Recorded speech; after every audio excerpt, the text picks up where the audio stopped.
And the man who would be at the center of changing that mentality for the corporations was Bernéz.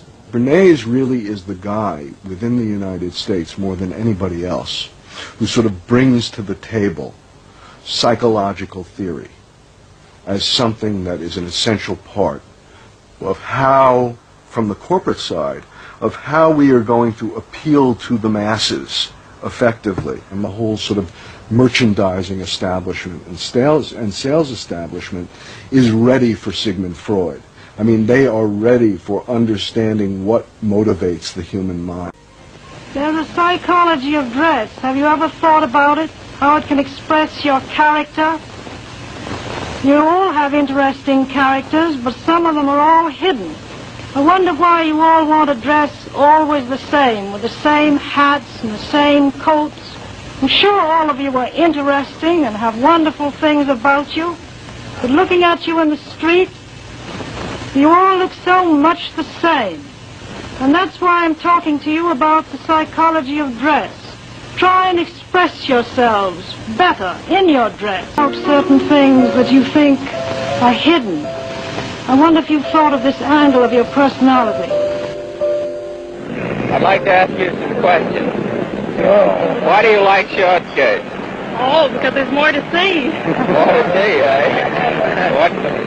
What good does that do you? Looks in my hands. It makes you more attractive.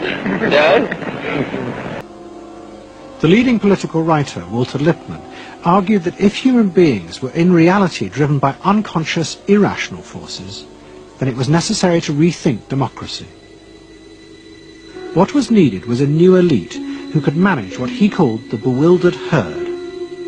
This would be done through psychological techniques that would control the unconscious feelings of the masses.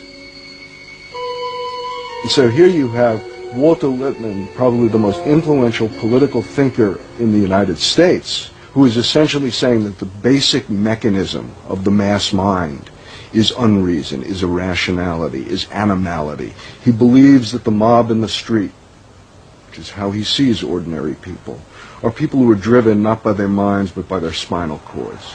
The notion of kind of animal drives, unconscious instinctual drives lurking beneath the surface of civilization.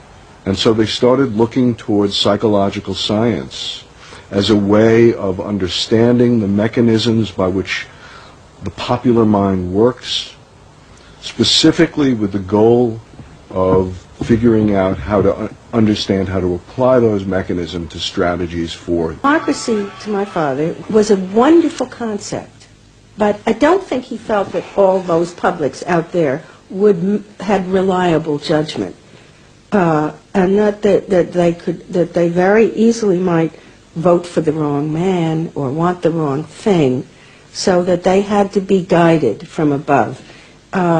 It's enlightened despotism in a sense.